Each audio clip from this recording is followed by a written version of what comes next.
Okay, it's Tuesday morning, quite warm. It's actually quite early, but still warm. It's at 8:15, and yeah, I can already feel the heat. Last night, I think the minimum temperature went down to 26 degrees, which is quite warm, and I certainly felt it. So hopefully it cools down a little bit more tonight. But yeah, this is real summer weather now, and it can get a little rugged, so we'll see if I can survive. I've noticed that my main channel on YouTube is definitely, I think the term is shadow banned. I'm not exactly sure what the technicalities of being shadow banned is, but certainly affects your subs and affects the people notifications and what have you, so you can't get the word out and people don't even know that you've updated. So it's pretty bad actually, and it's getting to the stage now that because the censorship is so intense on YouTube, it may now be just worthwhile me posting more social videos on YouTube and leave the political stuff to Bitchute, because there's no censorship in Bitchute. So that's the beauty of that particular platform. So I'm seriously considering splitting the content. So YouTube from now on will be social minded stuff, travel stuff, whatever, non-controversial stuff. And if you want my opinions on things politically, you can go to the YouTube, to the Bitchute channel that I've got set up. So the links will always be there. So because I think I found out about this via Sticks and Hammers. His real name is Tal Warwick, I think it is, and he's from the States, east coast of the States, Vermont, I think, and he actually now is living with his wife in Amsterdam. So he's been stuck there because of COVID for the duration. Doesn't seem to mind it that much. Yeah, he's pretty happy there. I think of worse places than Holland to be waylaid into. It's probably one of the better places in the world to have to hang out while you're waiting for travel restrictions to be eased. So that's, he's got a pretty good technical knowledge of what's going on the net, and that's what he says it's happened to him. He's been shadow banned. So I think the same thing's happened to anyone who happens to have the audacity to mention a particular pandemic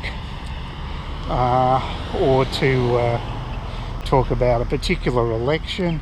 Who knows what criteria now that they're shadow banning you on. It's just a reign of terror. It's just crazy. It's just like McCarthyism in reverse. It's sort of like all the lefties now are basically doing the same thing to anyone like myself who's a libertarian. It's outrageous. But free speech is not held at high esteem at the moment. It's a very dangerous times we live in. Do not take your liberties for granted. They have to be earned, and America may be moving into a particularly dark period if Biden does get inaugurated. It's going to be not going to be pretty, I don't think. But looking forward to the creek with a bit of shade. It'll be good. Other thing is about I'm looking at ways of using my cash. I mean, cash is for mugs at the moment, so looking at real estate. I was even considering maybe buying in a place like Malaysia, which is quite user-friendly for foreigners to purchase freehold. So that's the good thing. But the bad thing is that really the rental returns there is terrible if you decide to rent out your property. So what I'm thinking of doing is actually sticking to my old plan, although with a slight change. I actually considered possibly buying land and building my own place, but then I saw what the prices were for both land and actual construction, and you're looking at I think it's about $2,500 for an average place per square metre to construct, and the prices of land in Trinity Beach, there's only one place that's anywhere near the beach, and that's selling land. That's for 195,000. So maybe you get it for 180. I don't know. But say you bought it for 180. It's a strange shape for a start. It's an L shape, and then you're up for.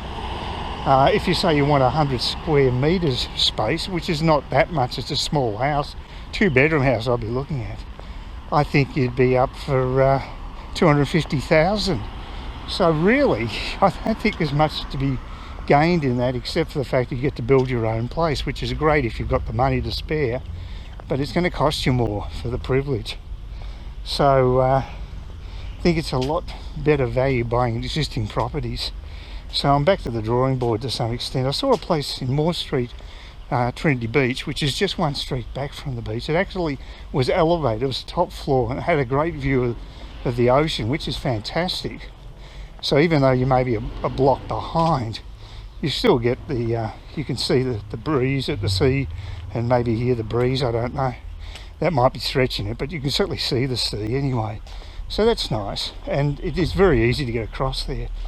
Trouble is they're asking about, I think, 385,000 for a 2-bedroom apartment on the top floor, and it isn't stunning to look at. It's got a nice veranda area, which is fabulous, but it's not cutting edge sort of design. It's not a really nice, super nice place. I don't think they can justify that price, but you never know. It's a sought after area. You'd be paying even more if you were on the Vassy Esplanade, which is one street up and on the beach. But it's worth considering, but I wouldn't be able to buy it unless I sold my current place. And now we're in summer, which is not exactly the peak selling period. It's not the best time to sell. So, but I am getting fed up with the creation. I wouldn't mind a change. It just depends. I've still got some medical issues, so I've still got to go to the hospital, and it's much more convenient to be here. So it's a practical decision being here. I can actually walk to the hospital, and that's good.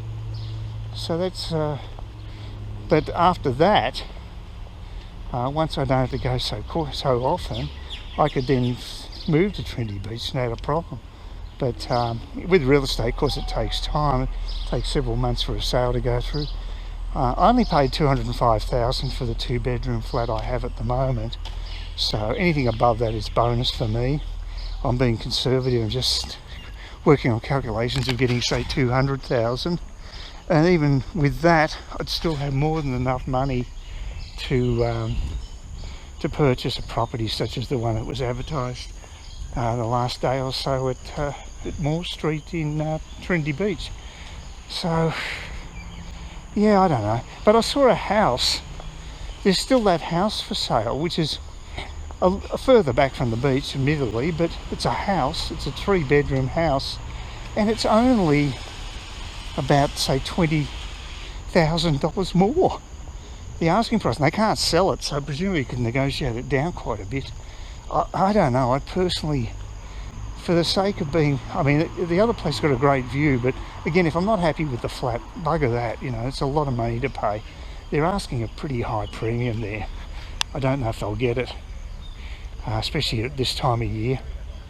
So I still think the house is a good idea, but so that's the other option.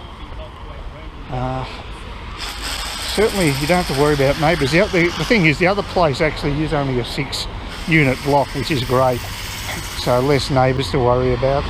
The one I'm currently in's only got 15, so that's not bad either, but 6 is even better.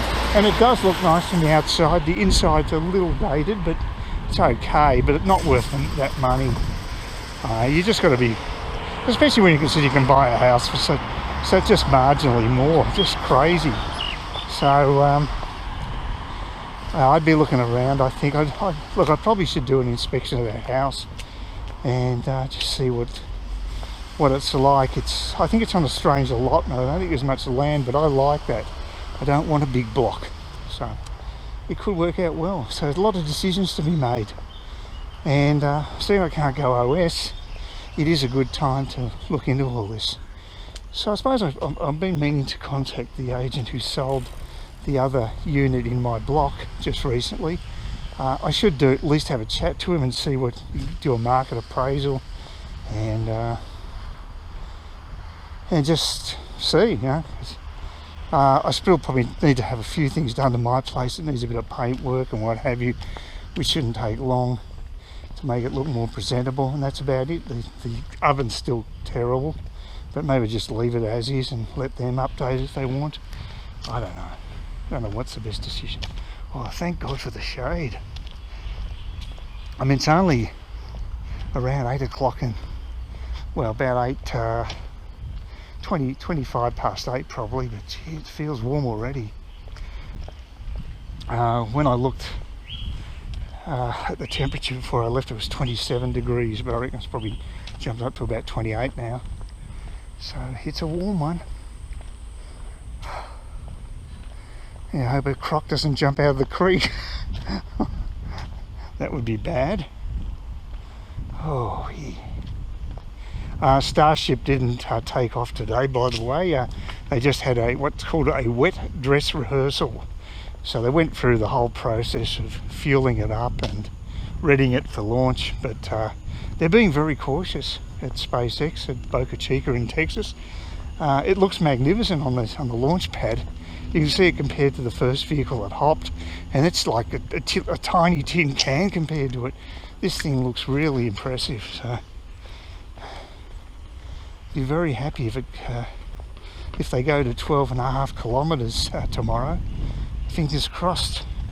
But we have been waiting a while, so we just might have to wait a bit longer. But if the wet dress rehearsal went well, it may well be go tomorrow, which will be great. Well, I might sign off now. I'm probably running out of batteries anyway, and I'm certainly running out of energy already. You know, may catch you later if I feel up to it, but maybe not. But just taking the view of Lily Creek, looking at the hills ahead, up north towards those suburbs, Edge Hill and other suburbs up there. Very nice. Please consider subscribing to my channel if you think there's anything there of use to you or entertainment or whatever. And either do that or give me a thumbs up, or if you're feeling really energetic, do both. That'd be great. But please don't ignore me. That's the worst thing you can do on YouTube, is be ignored.